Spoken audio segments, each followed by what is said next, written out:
Hello. Hello, everybody out Hello. there in the world. So we are discussing The Killing Moon by N.K. Jemisin. Woo! Where's my Yep. Kindle? So I guess we should probably start off with ratings, see what everybody thinks.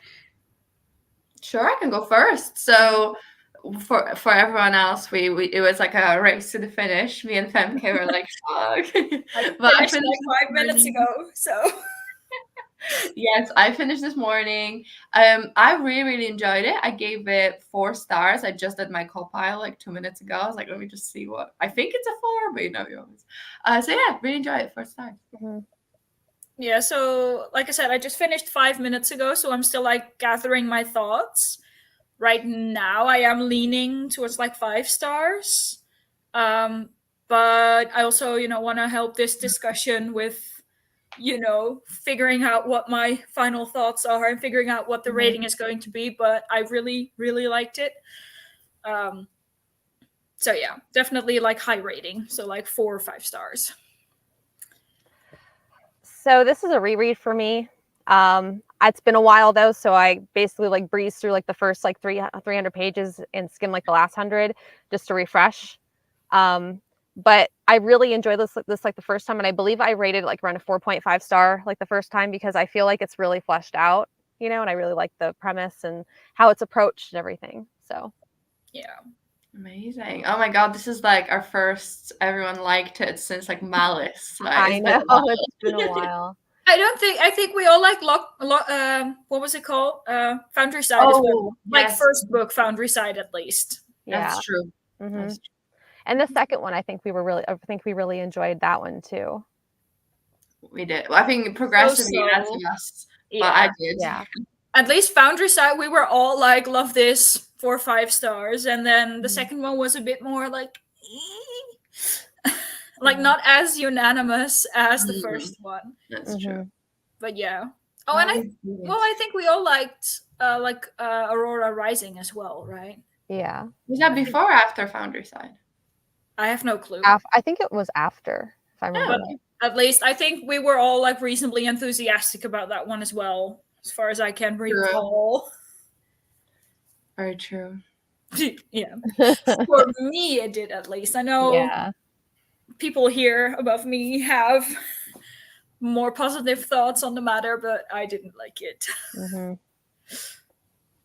But back to The Killing Moon, I'd say. Yes, on the positive things. Yes. Yeah, Hannon, I didn't quite finish 100% my reread either, but most of it was refresher. So I was just trying to remember like everything, all the details. So it is quite like a complex world. So I can appreciate that. I'm like really glad that we're doing sequel after, because usually I just wait so long I forget everything about the world building. So this whole time I think it'll be nice to like get back into the world like right away and understand and remember everything. Mm-hmm. So did we have a favorite character that we want to discuss, or something that you guys like really liked? I think my favorite was Nijiri. Is that how you say it? I think so. Don't know.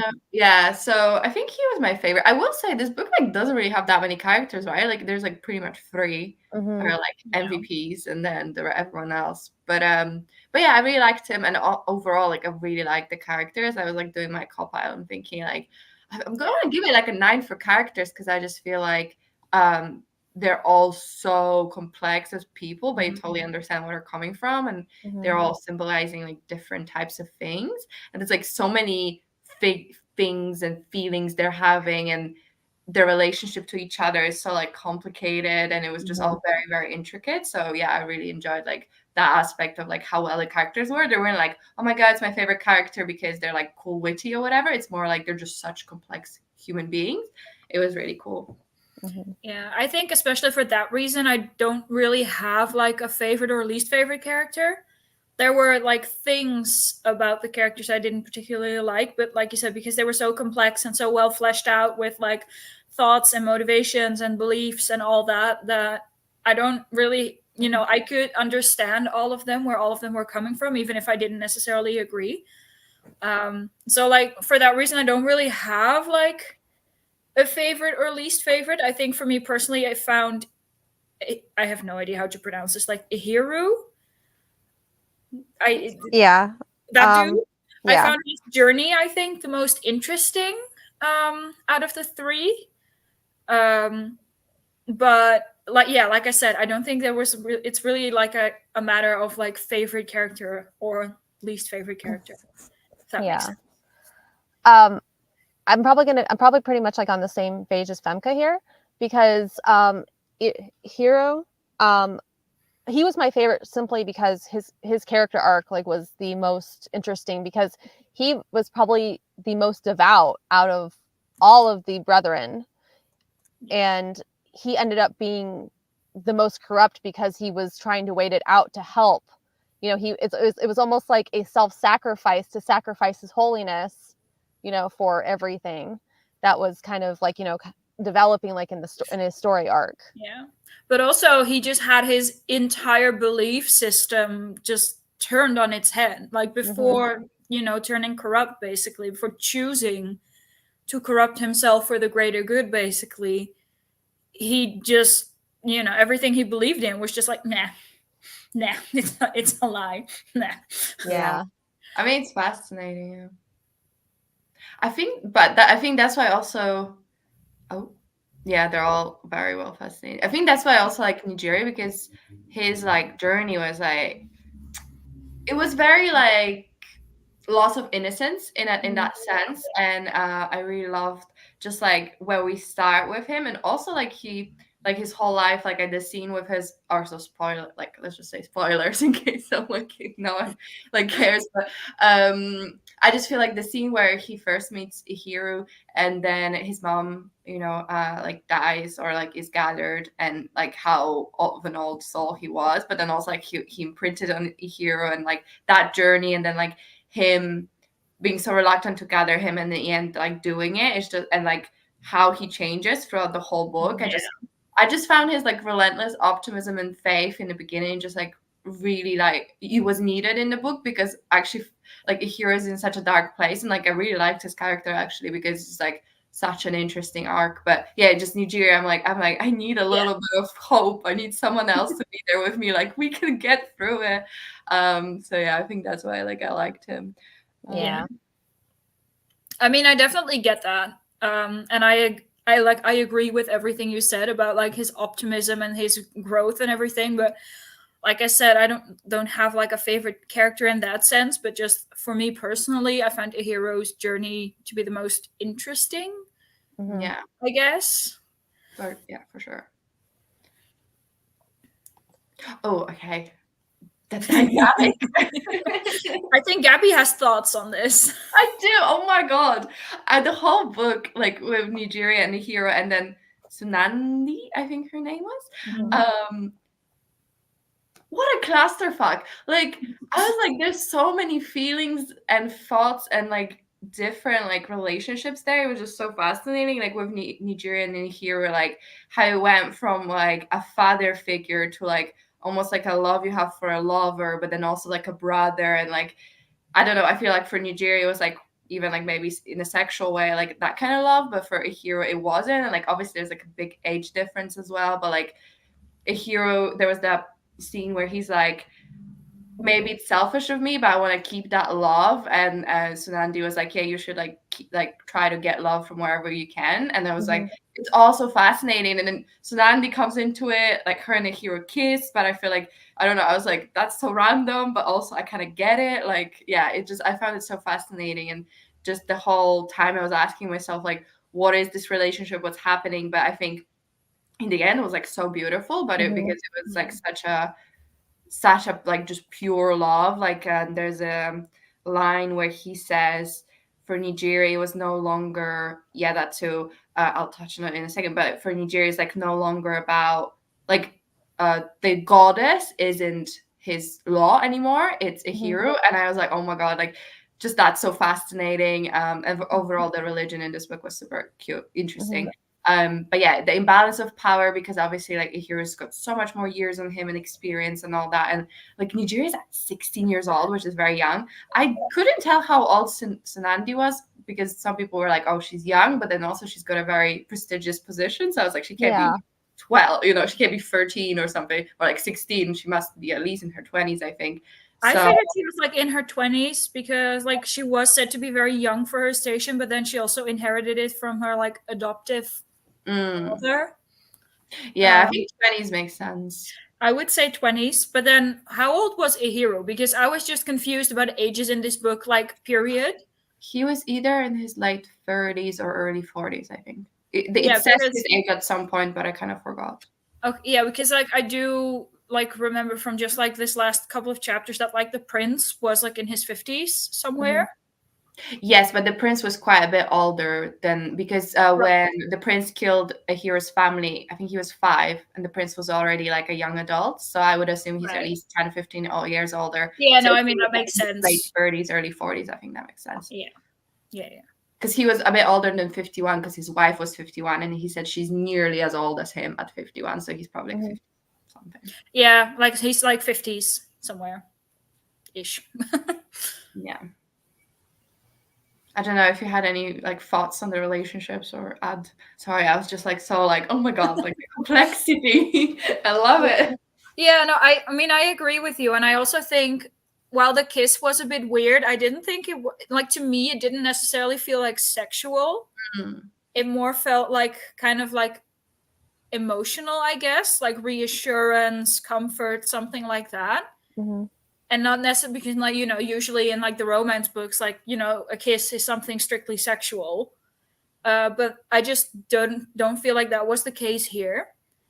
Even though obviously like Ihiro was in like a weird state of mind with, basically his reaping that he did before that and everything.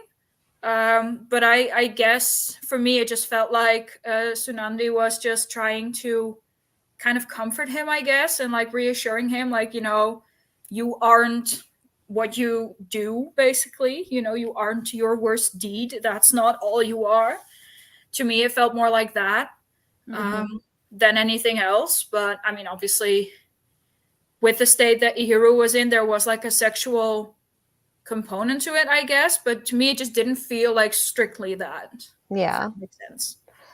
Well, I kind of feel like there was a kind of a very subtle contrast, because during one of Hiro's kind of like, I don't know if we would call it like hallucination or daydreaming or something like that, like when he was starting to fail, he was talking like about how he actually sexualized her, and made her like into this, like very attractive being. And then he thought to himself, I was like, why have I never had sex? So because like we're not supposed to do that. But then you see like the relationship between him and Nigeri, and you notice like that it is more than just sex. Like it's more like, like this base like love, like, like how a son loves their father, or a father loves their son, or a brother loves their, or brotherly love, or, even like it just seemed like it was like an all-consuming platonic love that we don't like really get from a lot of other books. Yeah.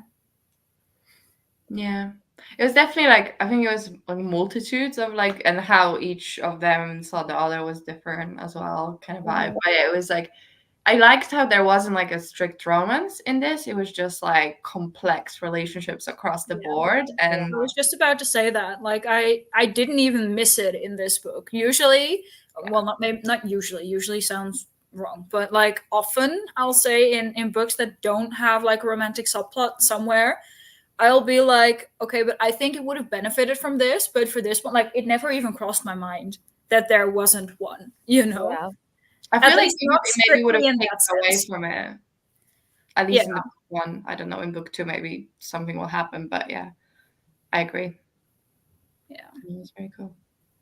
Yeah, and I think overall, like the theme, like there's just so much like rhyming or whatever you want to call it, with the themes, is like, it was fascinating. Obviously, like the gatherers are like a brotherhood, and then Ihiro and the prince were brothers, and how that relationship was like different from, for example, his relationship with Nihiri, because they're like sort of brothers, sort of like love, sort of fatherly love, so it's very complicated.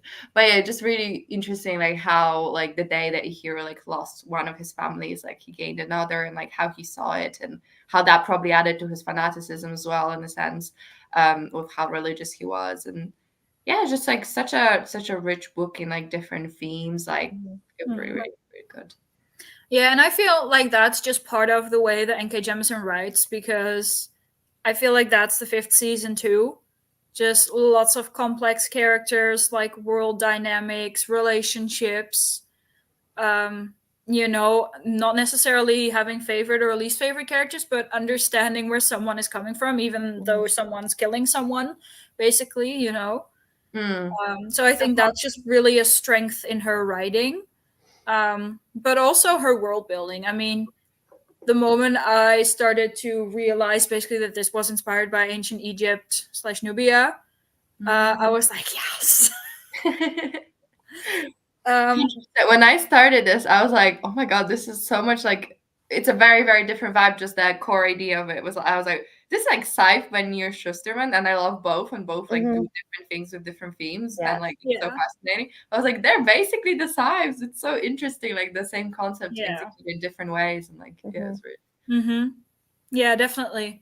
Yeah, but I love how this was inspired by ancient Egypt, but not really using its mythologies in that sense. Like, not, how do I say this? Like, it's not doing what's always being done. It just took a really different component from it, and built the book around that, basically. Like, first time I realized it was like basically it was the names, because I was like, wait, this sounds sort of familiar. And then in the book, exactly till you said it, but now it makes total sense, like how they dress and like the vibes of the desert and all that. Like it makes total sense. But it just, I didn't click, because like you said, normally I'd be expecting them to be like Anubis this and Ra this, but it's like they didn't do that. It's like, yeah, but it's also in the way, because I mean, Egypt saw themselves as like the, well, how'd you call it? Like the countries the gods have built, basically. And they basically invaded Nubia, which was what is current day Sudan. I'm not sure if you're aware, but that's basically what current day Sudan is. So like Egypt's southern neighbors. They just invaded that and basically made that in their own image. Recolonized it in their own image, basically. And I also saw that in this with, like, I forget the names of the countries, but Kisu, what's it called? Wait. Kisua, something like that. Yeah, like Gujare obviously being like Nubia, and then the other one being Egypt, basically. But that was super fascinating, because I was kind of like, I didn't realize all this you just said. I was inspired by that, and I don't know that much about Nubia or like the Egyptian history, but I like some stuff about their gods. And like I was gobsmacked, because I was like, this is so ironic and kind of funny, but not really, that they wanted to invade, obviously, Kisua, however you say it. And because of that, now their way of life will be forever altered, and they almost got like reverse card like, overtaken, and how that's going to change like their whole dynamic, their whole religious system, like the whole life, because of greed of one person. Because like, if to me sounds like Kisua was like happy to let them live their life and do their thing, like we're separate but you do you, versus like now they had to protect themselves, and now they just took it a step farther. And that's also very interesting, because what they could have done is like withdrawn, but instead they like almost saw an opportunity.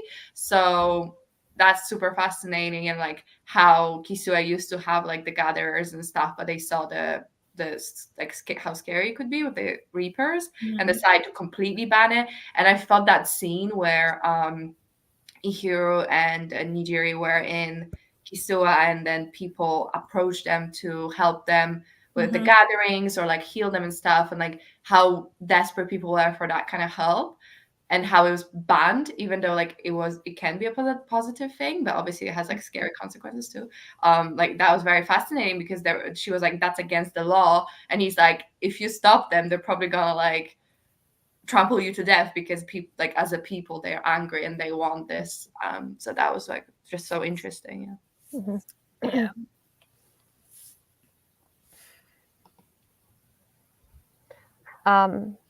I kind of think like that this is a very good point that she makes about the suffering of each individual character, like how they all kind of suffered in their own way. And that quote. Yeah, I think that was the scene when a hero went to that older woman, the matriarch in the desert, and was like, "Can I gather you?" And she's like, "Nah, I'm gonna live as long as I can." And that was like so fascinating because you're like, yeah, I want a nice, easy death, but at the same time, like, you want to live your life as long as you can. And I felt that was super, like, such a fascinating thing to put in there. Because, and also I think it was so powerful to challenge the way of the thinking of the gatherers, because they were like, we're giving you a gift. What do you mean you don't want it? Like, especially if to someone who was already dying, and they were like, there's no way she'll say no. And then she said no, and they have to like deal with it, which I thought was really interesting.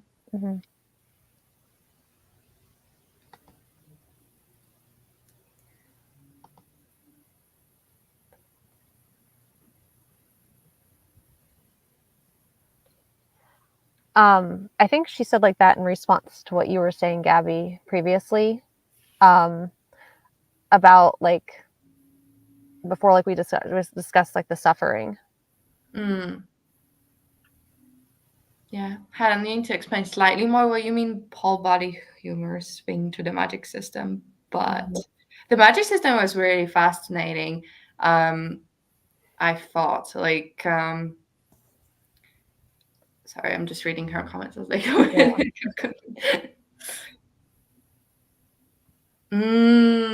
I was thinking that too. It's like basically euthanasia and like assisted like suicide. Which, yeah, it was super interesting to see like how different people like, and I feel almost it's like to gather someone who's already dying and they want a peaceful death because they're having like a really hard time is like one thing, but then also deeming someone corrupt and like cleansing the country in that way is like almost like a very different thing.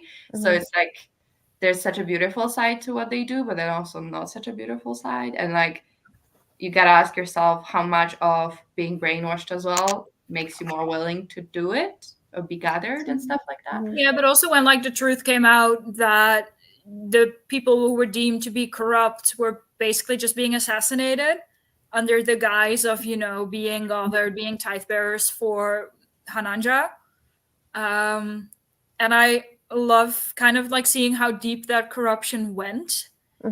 And also seeing that, you know, the like their temple was basically puppeteering the prince all along, just keeping them addicted to the dream blood and just ruling the country that way, basically. So in that sense, like, I can't even really fault the prince, you know, for his actions. Like, this is my point with her, like, writing her characters. Like, you know, even the villain of the book, like, I could kind of see his point, you know.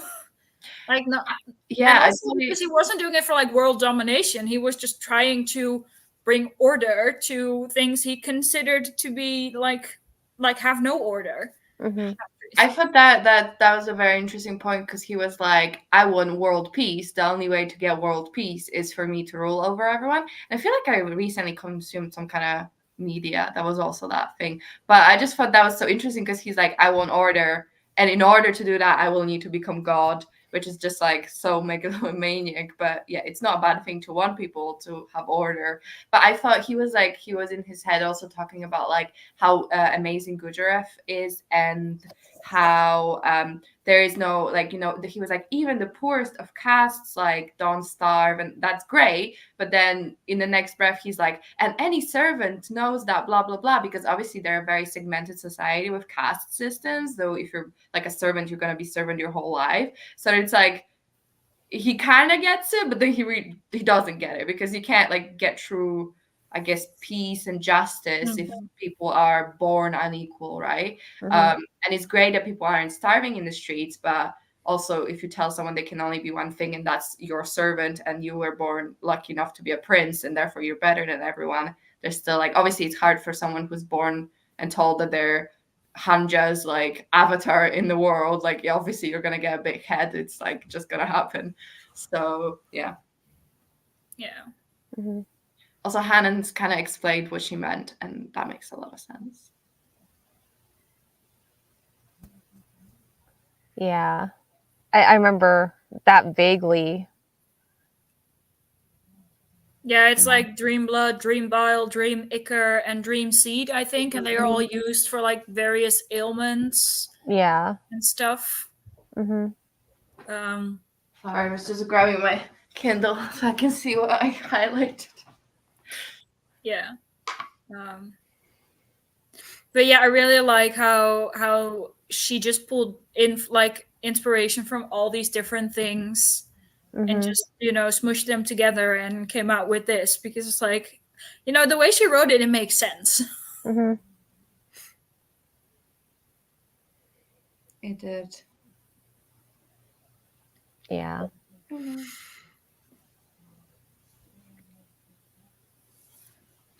I also, really liked is probably not the right way to describe it, but I found it really interesting how they're like the first gatherer in Unru, I think he's called, turned out to be like a not so great guy that they kind of just put down to stop the madness.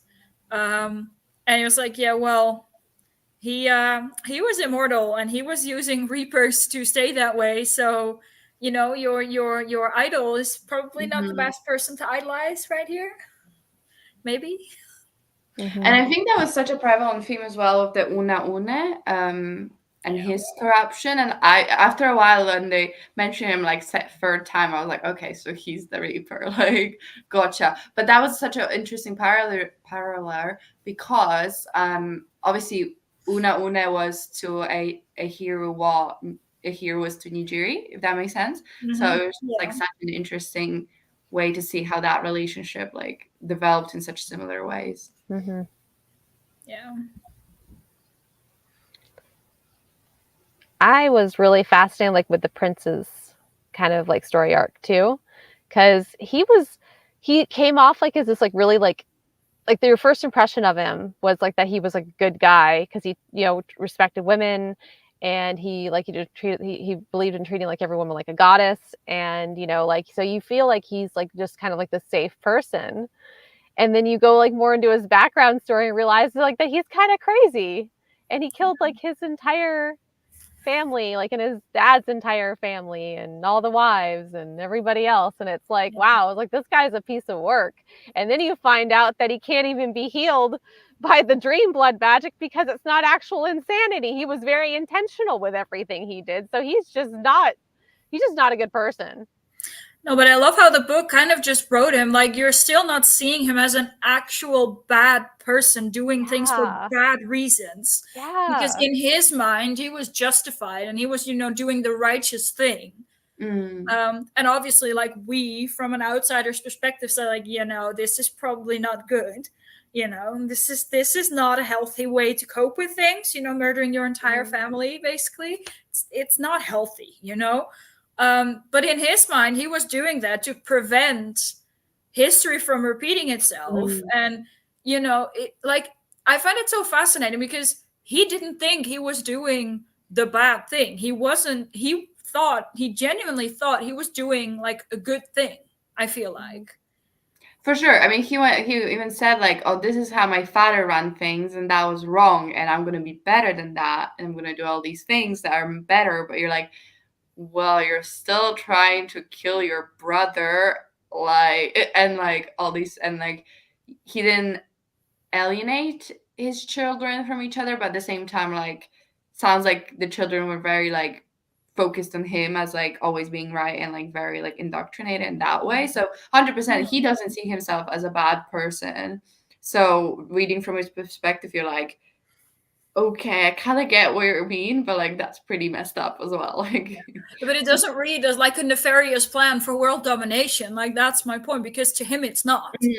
Yeah, and he's like, I don't want to dominate the world. I mean, I do in a sense that I'll make everyone peaceful and worship me as a god, but that's not because of my hubris. It's like, I should do that because look how great my city is. And you're like, okay.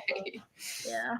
Oh, and it's like, oh, I don't care if my wife sleep around. You're doing me a favor. I've got too many women to please. And it's like, oh, so he understands the needs of his women. But at the same time, you're like, but this guy, Yeah. this guy. I mean, kind of good of him to realize that he can't please like 254 women, I think it was. Yeah, he was all by progressive in himself. that way because he was like, listen, I'm going to sleep around. So why don't you? That's fine. And I was like, okay, fair play to you. Yeah, I quite liked him first I thought he was like, I'm like, oh, I feel like the 200 wives is like a little bit of a red flag. But in the beginning, he seemed great. Like, he even like had sex with Sanandi, didn't he? And I was like, okay, like, what an intro to the villain. And then you're like, what? Yeah. And yeah, I think when I was like, been trying to like calculate how many weddings a year that would have been, you know, considering he's been like on the throne for like 30 years and it's like 250 women. yeah. So divide that by like 30 and that's like nearly 10 weddings a year. I was like, what a drain on the city's, you know, royal vaults. Mm-hmm. Yeah, true. Kind of makes you like wonder if maybe like he married several of them at once. And I mean, I would assume like marriage ceremonies might be slightly different to what, you know, because when I envision like a royal marrying, you know, I envision William and Kate, you know, something like that. You can do that for 200 women. That's a bit excessive. People be like, enough now. we cannot work some time of the year. Like, every day can't do that. Exactly. So, I mean, obviously different cultural settings, so probably different weddings as well. But like, you know, what's just my default when I think of like a royal wedding? It's like funny to think though. Mm-hmm. That was like my first thought. Like, geez, how many weddings a year did this guy have? But at that point, I didn't realize like his age. But yeah. Yeah. I don't know, like, though, because you can, but like you, so the prince was all like, yeah, Sunday, what's her name? Sunandi? There's yes. Ends in there. I was like, that's a lot of ends. Yeah, he's all like, I'm gonna make love to you for like a long time, and she's just like, nah, that didn't happen. Yeah, he was promising like a full night and a full day, and she was like, well, you know, kind of for like 3 hours it fizzled out, but that's okay because I was sore regardless. First red flag. He's way overconfident. I feel like that summarizes the whole book. You know, I'm gonna overtake the whole world. Oh wait, my country got overtaken. Oops.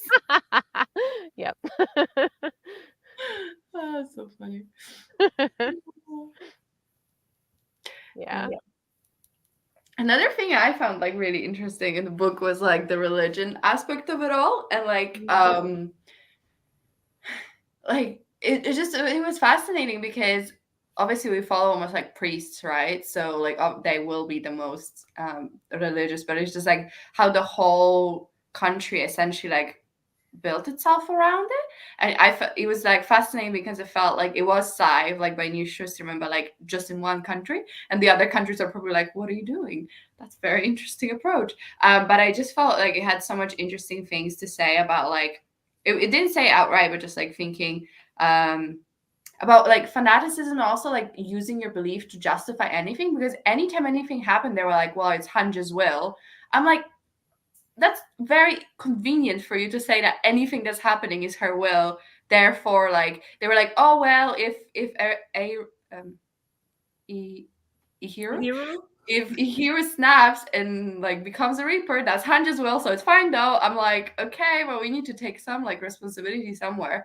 So that was a very interesting aspect. Obviously, it was done, I think, on purpose to like show like you can justify anything really with religious if you say that everything is predestined and some higher being is making everything happen. But it was interesting how like the other country, Kisua or whatever it was called, they also worship that same goddess, but like in a very different way. And I also found it really interesting how there was like obviously the gatherers, then there was the sharers, then there was the superior, and then also like the sex sect of them. I don't remember what they were called. But Yeah, those the sisters. I sisters, don't know if that's their official name, but they were Yeah. referred to as sisters. I found that was so interesting because it's almost like they were almost like disrespected, but like I think Nijiri like showed respect to the sister, and she was almost like, why are you not a dick to me? Like normally people are dicks to me, and I'm like, but they're so needed, and obviously they like what they do is like harvests like the dream blood, whatever they need, and then also what's fascinating is like, and in the end, I almost feel like they implied that the sisters like put themselves forward to be taken sexually so that other people wouldn't be taken advantage of, and I'm like, wow, that's such a amazing thing to do for people who like keep being disrespected for their job. So I just feel like the way they like organized the church and like how people believed in it, I just like a very interesting conversation, and I'm super excited for the sequel because I feel like we're just going to dive deeper into like their beliefs and how that's all gonna clash with someone else's, like an outsider's perspective. Yeah. And to add like what you were saying about the I just lost my thought. I lost the entire conversation because someone with a puppy just walked past. So I was like, what's happening, Femke? You were like, puppies will do that. Yeah, sorry. It was like a bulldog puppy, and it has too much skin, and it was so cute. that's cute. And it didn't really want to walk, so she just picked it up and brought it with her. I remembered it. Okay, so like there was that point like where Iro like was traveling and or was it Nigeri, and they ran into one of the sisters. Oh yeah, it was Nigeri, and he was saying like he was like talking to the guard, and he was like, well, the guard seemed like he was trying to proposition him, and then she walked in, and she's basically, well, they teach us like like how to like use dream blood to sexually stimulate their mind, and by that time like they're not even concerned about like the actual physical stimulation of it, because like they've already gotten their needs met. Yeah, that was interesting. I think overall everyone's obsession with Nigeria was so far. In the beginning, everyone was like so obsessed with him. They were like, you're so beautiful, you're so beautiful. I'm like, he's 16, leave him alone. And like when we get introduced to him, it's basically talking about how a teacher wanted to take advantage of him, which I thought was like super interesting way to introduce him. But yeah, it was, the sisters were just so interesting because they were like almost like seen as prostitutes, but what they were doing wasn't really like physical in any way. So from what I understood as well, like from what you just said. So I was like, put some respect on these women because they're doing everyone a service. Then they're like sacrifice themselves for the city. I'm like, they're MVPs, honestly, like respect. Yes. Sure. Yeah. So just like a random thought in between, I couldn't help but just be reminded of like Imhotep from The Mummy anytime they refer to these guys as priests. Because like, when they describe people as just wearing loin drapes, I just imagine them just wearing, something to cover their bits, basically. And I was like a skirt, like a leather skirt, because they were like loin drapes, loin clothes, loin skirts. I was like, okay, like a lot of loin action, but like, are we wearing shirts? I don't know. I've just been influenced by Tarzan, I guess, that whenever I see something, wearing like a loincloth, I just imagine it as just covering the bits and that being it. But that could just be me. That's fair. But yeah, like anytime they refer to the guy as being a priest, I was like, oh my god, it's Imhotep. You know what I thought of, which now I'm just realizing? Have you ever seen, Asterix and Obelix? Like the French cartoon? Maybe a bit niche for you, Kira, but so there's like a French series of movies, and the one set in Egypt? That's what I imagined. Like that was Asterix and Obelix Mission Cleopatra is what it's called in Dutch, at least. Like the literal translation of English. Yeah. It's amazing. So everyone just wearing like little loincloths and walking around. Yeah. And I mean, it has like, I think she's called Monica Bellucci in it. Yeah, it does He actually. plays Cleopatra. It's like, It's good. I'd recommend it, Kira, if you need something nice and light and calm. The river, what the river knows? No, no, Asterix and it's a movie. Oh, Or like a series of movies, I guess. There's a bunch of them. I'm not okay. sure The how one's bad. Only the original. Watch the original 3. But yeah. I've watched 2. Anyway, I don't remember. But Maybe I there's. don't remember what the first one was called. Oh, that's interesting. I've never heard of Kushiel's Dart. Yeah, it's a really long series though. And the I first have book's like this big. yeah. It's like 1,000 pages, I think. Like just the first book. I know Cleo from Bemused Bookworm, like here on YouTube, read that and she really liked it. But I remember, oh, I'm going to read this along with her, and then I saw like the size of the first one. I was like, Guess how many pages? I don't know, 1,000 plus. 1,040. Yeah. Like what?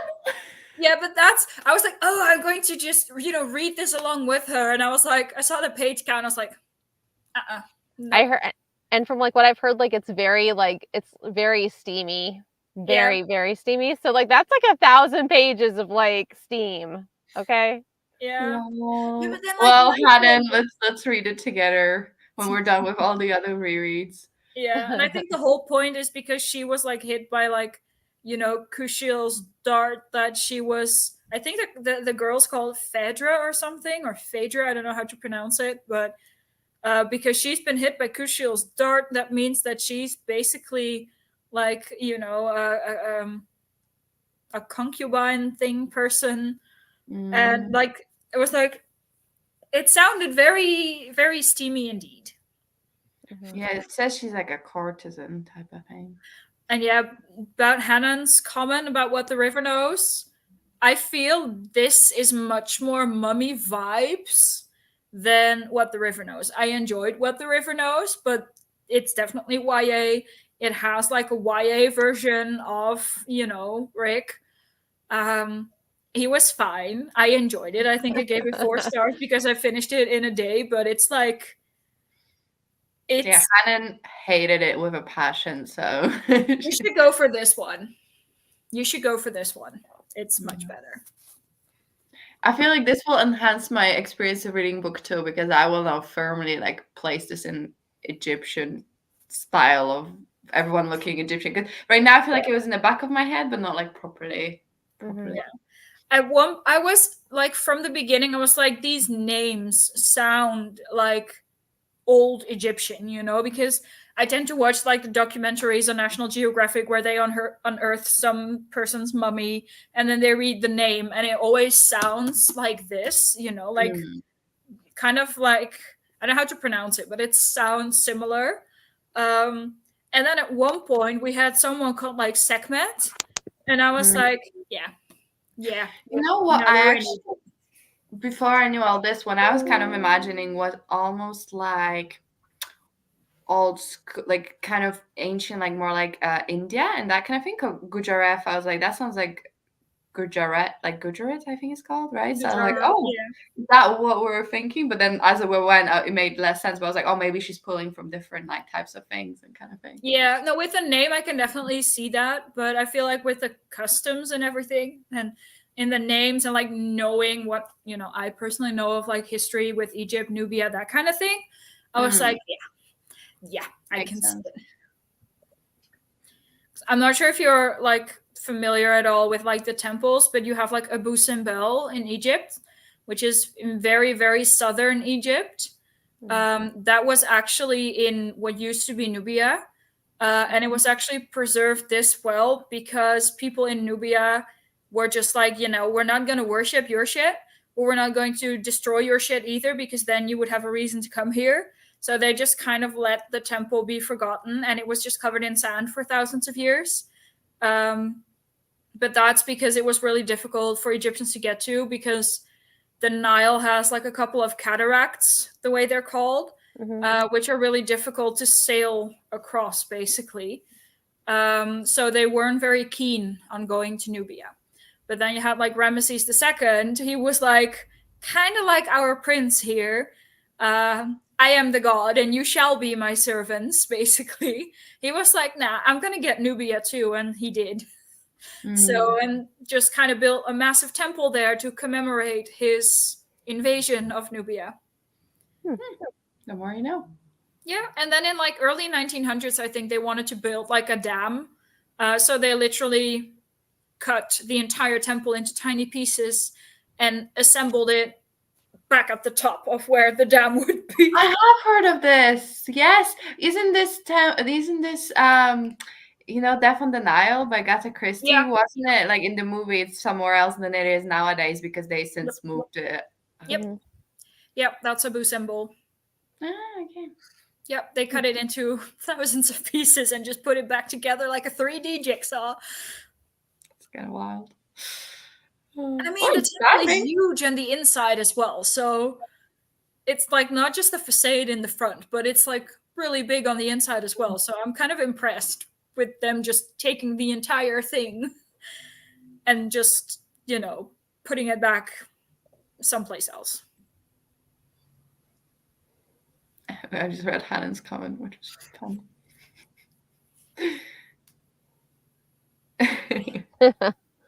Yeah. True.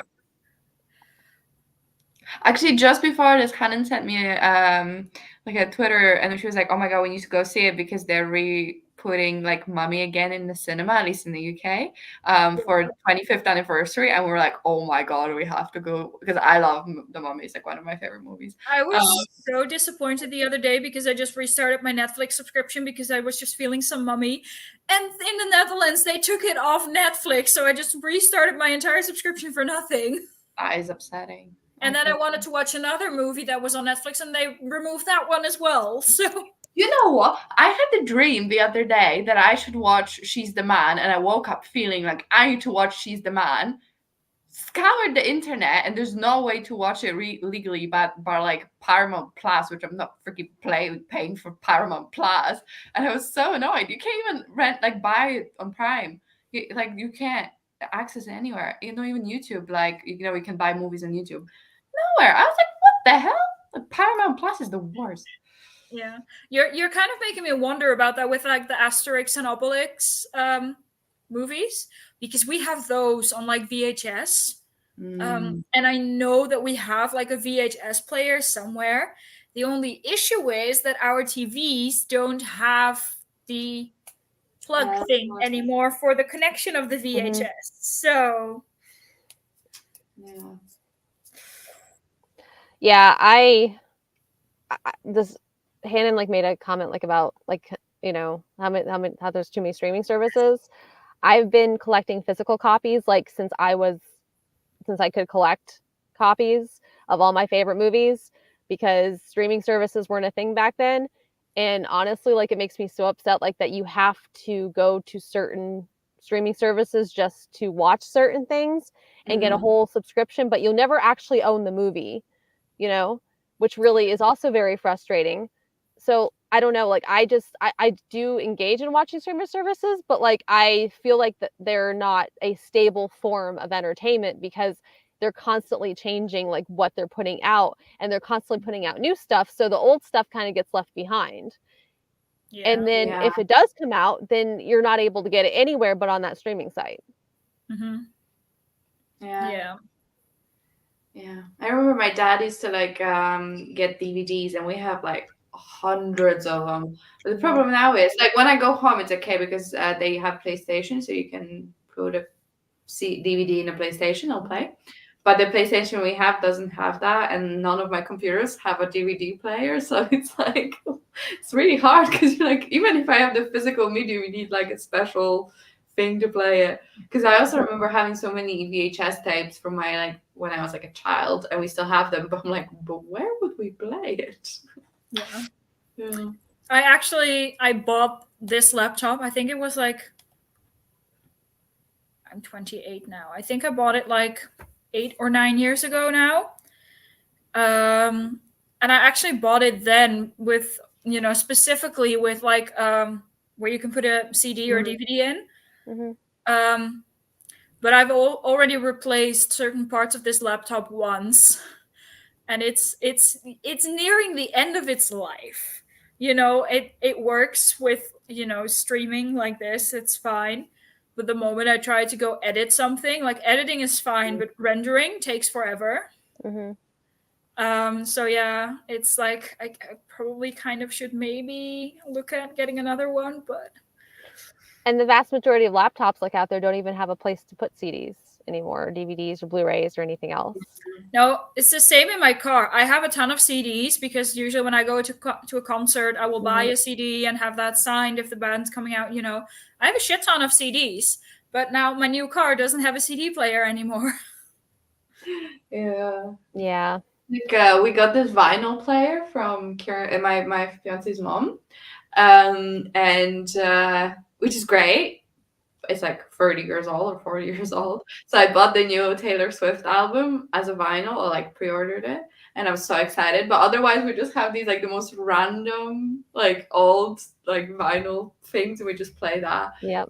Like, yeah, like people must be buying more of that stuff, because I feel like now it's really like cool to do like a vinyl special edition or a CD special edition. So I'm like, people must be playing it on something, but like nothing in my house would be able to play a CD or a DVD. So yeah, that's another thing too, because like I'm older than both of you, I think. Yeah. Since I was like a kid, like I have every CD I've ever owned. Like, and they're all in those like little CD books because I do not have enough room for the full cases. Just because I've been collecting for so long. I have all the original like soundtracks for all the Disney movies because, like that was me like as a kid. And this is stuff like that you just can't like find anymore, like without paying for some sort of streaming service. And it's so aggravating to me because I don't want to have to pay for something over and over and over and over again every month just to have access to it. That's sure. I hate it. And the fact that we become so digital is like, it's like the ability like to remove like whatever information like that they want to remove at any time, and that's the same like with the internet, like with censorship and everything else like that too. And it just really like it's like so painstaking to watch because everything used to be like written down, and it like was harder like to get rid of the evidence, I guess you could say. But like now it's just everything's just digitized, and it's so easy like to just remove it whenever you feel like it. Yeah.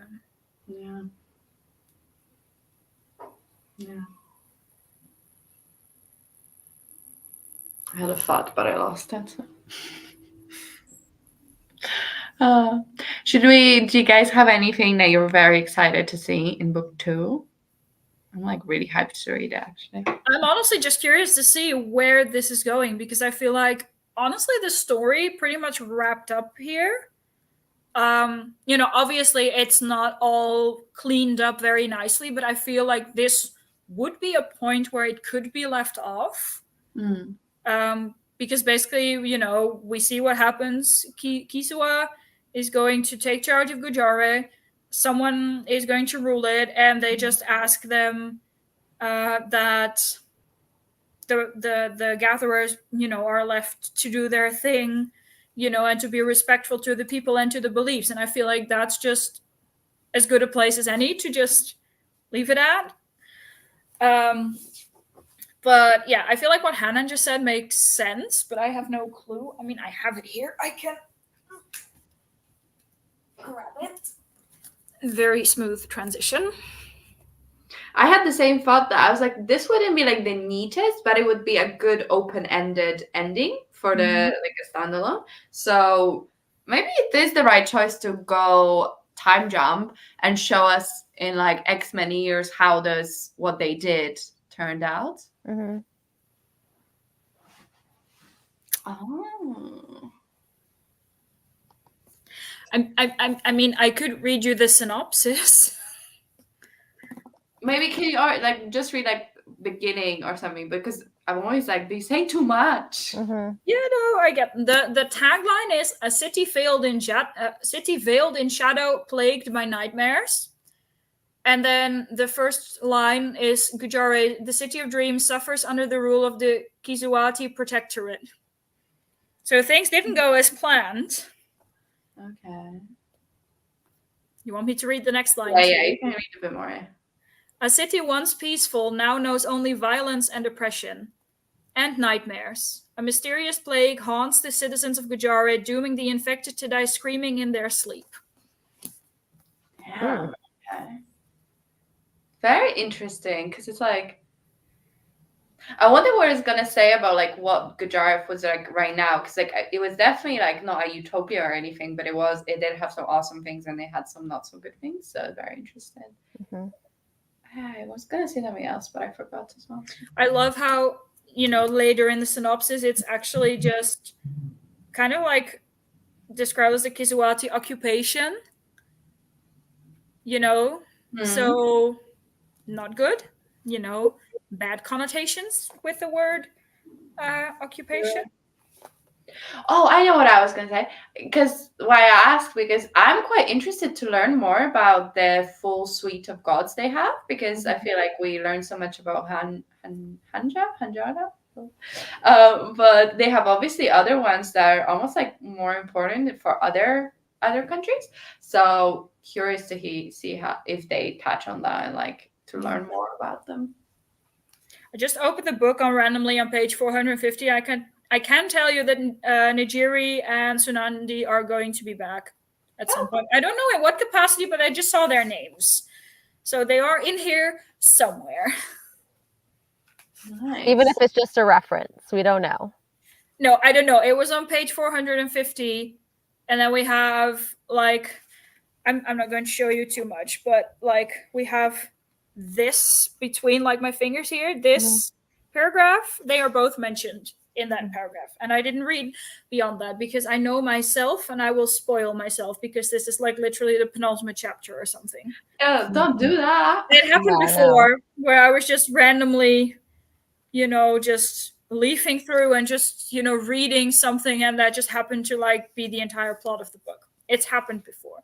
I was going to look at like the glossary to see if we have other gods being mentioned here. What about you, Kira? Anything you're like particularly excited to see? I am just really excited to finish this series because like I had meant to finish it like when I read the first one, like there many years, like I think it was like about 4 or 5 years ago, like now that I read it. So I'm just kind of like really curious like to see like where they go with it next, because I feel like I always felt like the first book was such a complete story unto itself, like, because of the character like arcs and stuff like that. So I'm kind of curious to see like what we're going to get into next. Yeah, I totally get that. Yeah, I'm excited. Do we know when we'll be talking about it? I don't think we discussed that yet. I think we said, did we? Sprints on like the 21st and then discussion on May 5th, I think. That sounds good. At least that's something that we mentioned before, though we were going to have to see if we could actually make that work. But I think those were like the dates that we kind of discussed previously. So far, it's not looking very hopeful with actual like other gods, to be honest, because I'm at like J and there have not been any other gods mentioned. Oh well, I guess Hanjana or Hanja has to be enough.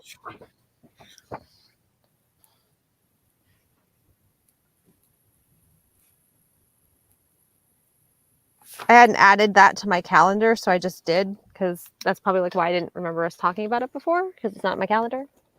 Fair enough. Yeah, I'm gonna add it to mine. Yeah, doesn't look like there's actually going to be other gods. Sad times. Happy early birthday! Oh, happy birthday! Well, hopefully you'll do something nice, special.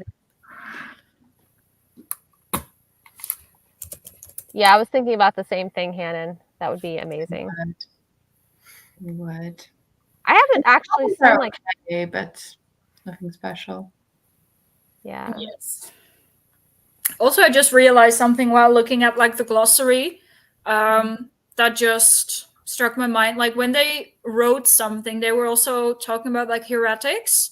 Mhm. And that is a cursive writing system used for ancient Egyptian. Mm. So fair enough. That makes sense. we had like the hieroglyphs, but like hieratics were the more properly, like hieroglyphs I think were like formal, and hieratics were like, you know, everyday basically. Sorry, I just read Hannah's latest comment. Yeah. Yeah, please don't do that, because I don't have a subscription anymore, so I am never going to be able to get those editions. Mm-hmm. Yeah. I have like noticed they really haven't done like a lot of special editions for N.K. Jemisin though, and I feel like that's such a missed opportunity for like all the book boxes, like not just Broken Binding, but you know, leaving a Lumicrate or Fairy Loot, because like those would be amazing. 100%. Like she's a massive author, right? So I mean, I guess I could understand why, you know, the Dreamblood duology wouldn't have special editions, but I'm honestly just baffled that 5th season doesn't have special editions, because they're like, all 3 books are like Hugo Award winners. Yeah, and for the Killing Moon and Dreamblood, like even last time we checked, didn't we? And it was like so expensive to just get normal physical editions. And I'm like, why is it so expensive? Like, it's a popular offer. You wouldn't think it'd be running so low in stock if that's what it is. I'm guessing because this series is like over 10 years old by now, and like I've seen ones that usually books get like regularly printed for like the first 3 if you're lucky.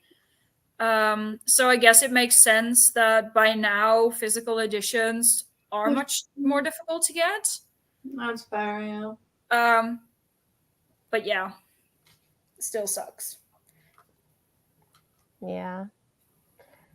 There's so many like good books like out there, and I really like want to read more of N.K. Jemisin. This is literally the only book I've read of N.K. Jemisin so far.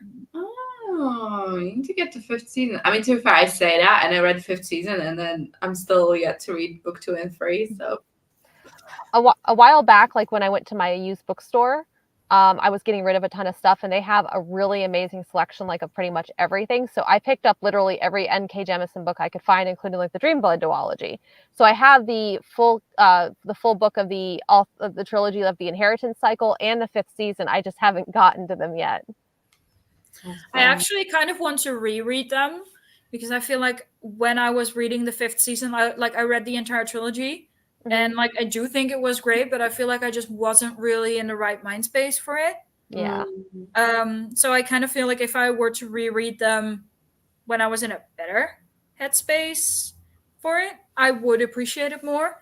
Well, it might be in the future. We can get it done. We have so many on our list, but I know. Yeah. Mm-hmm. I will say like one more thing about the book like that we are discussing, just because like it's been something like that I've thought about. I've noticed like that a lot of fantasy books, they really focus like on the secular versus like the secular ideas, and religion's like always kind of the villain or like the adversary, kind of like in a lot of the things, because a lot of it's primarily politics, like in a lot of fantasy or science fiction books.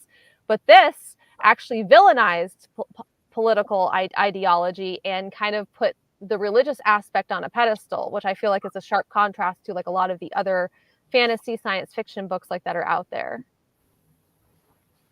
Yeah, that's a fair observation. I think it was a good mix, because it wasn't like overtly like everything about this is great and there's nothing wrong, but it does like examine it in a way. But you're right, like it doesn't completely demonize it or anything like that. You can totally see where they're coming from, and you can also kind of see like the good it's done to the world. And you can see, I think in book 2 we'll definitely see if it's like went from being a dream city to like really bad place, like the impact like believing had on people and how important it was. Yeah. Awesome. Helen, we shall add it to the list. Yes. The long list that keeps growing because new series keep coming out every year. Yeah. Well, But I am excited by what we discussed in the group chat as possible one for fall. Yeah. I was like, going back to our roots. No spoilers, teaser. Teaser, going back to our roots. Yeah. So do you guys have anything else you would like to discuss? No, I think we discussed all of it, most of it. Yeah. I was just really glad everyone enjoyed it. And it was definitely like a very thought-provoking book. Yeah. Yep. For Definitely. Sure. Oh, maybe it was even higher than before. I'm like questioning everything. Yeah. Think of it more. I don't know, because it didn't feel like a 4-star to me, like when I read it, because it felt like better than a 4-star. Because like even my reread like was so smooth. Like I'm just like, okay, next. Mm-hmm. So I don't know. Change it, yeah, at least 4.5. Yeah. Because quality was there. It's just like I need like I don't know. Sometimes it's all about the emotion of it, reading it, and I was really into it. To be fair, I was like, oh my god, what's happening? All right. So I guess we are. Anything else anybody else wants to say? Final thoughts? Okay. So thanks everybody for coming to join us for like this live show and all the discussions and stuff. And we kind of talked about it. If we change like the dates, we'll let you guys know on Twitter. But right now, reading sprints are set for the 21st, and book discussion for the second book in the series is set for the 5th of May.